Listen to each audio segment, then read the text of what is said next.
Please, thanks for being here today. అందరికీ నమస్కారం అండి.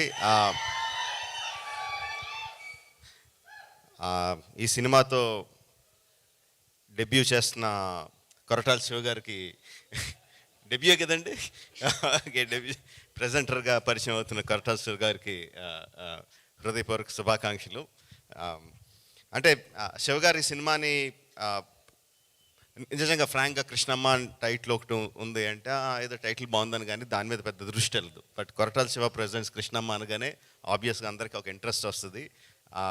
వచ్చిన అందరూ డైరెక్టర్ దగ్గర నుంచి, యాక్టర్స్ దగ్గర నుంచి, పనిచేసిన టెక్నీషియన్స్ దగ్గర నుంచి అందరూ శివ గారికి థ్యాంక్స్ చెప్తున్నారంటే that is because of your support. I really that is one of the main reasons why the title catches our eye. Shiva గారు, సో మీరు ప్రెజెంటర్గా చేసిన ఫస్ట్ సినిమాతోనే పెద్ద విజయం అందుకోవాలని మనస్ఫూర్తిగా కోరుకుంటున్నాను.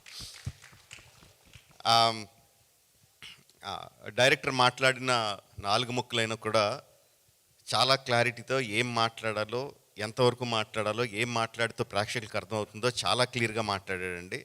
సేమ్ అదే సినిమాలో కూడా చూపించాడని నేను అనుకుంటున్నాను.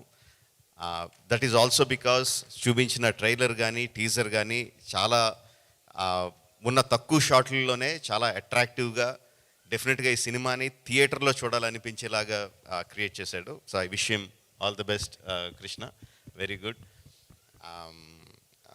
సత్య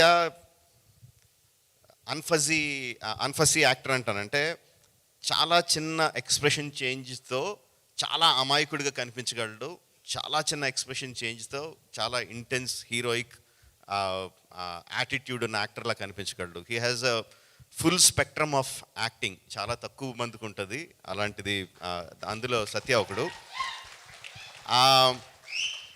చాలామందికి ఎలా ఉంటుందంటే అండి, every one knows Satya is a good actor. ఇండస్ట్రీలో అందరికీ తెలుసు, ప్రేక్షకులకు తెలుసు. ప్రేక్షకులు అందరూ కూడా సత్య చాలా బాగా చేస్తాడు అన్న మంచి అభిప్రాయం ఉంటుంది. But there is one film అలాంటి యాక్టర్స్కి one film which will suddenly make them shoot up into stardom. I think Krishnamma will be that for Satya. All the best Krishna and Satya and all the team. Wish you all the best. Bhairava ఎక్కువ చెప్పకూడదు వాడి గురించి, but I'm very proud of him.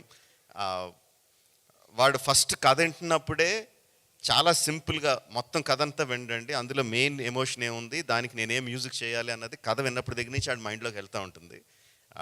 And దానికి ఇచ్చే music కూడా అంత ఇంటెన్స్గా, మధ్యలో కొంచెం గ్యాప్ వచ్చినా కూడా గ్యాప్ వచ్చిన వెంటనే మళ్ళీ నేను ఇంకేమన్నా బెటర్గా చేయగలనా అని చెప్పి మళ్ళీ he reworked on the rerecording of the film. ఆ విషయం నాకు తెలుసు. అండ్ ఇప్పుడు ఫస్ట్ టైం నేను స్టేజ్ మీద టీజర్కి ట్రైలర్కి ఇచ్చిన మ్యూజిక్ ఫస్ట్ టైం స్టేజ్ మీద వింటుంటే చాలా ఆనందంగా, గర్వంగా అనిపించింది. Very good job బైరీ, keep it up.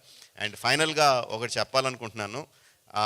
ఎవరైనా సరే ఒక కెమెరా పట్టుకొని వెనకాలే నడుస్తూ ఇంకొకళ్ళు అనిల్ రావుపూడి మీద ముసుగేసి గుద్దేస్తే వాళ్ళకి 10,000 ఇస్తా.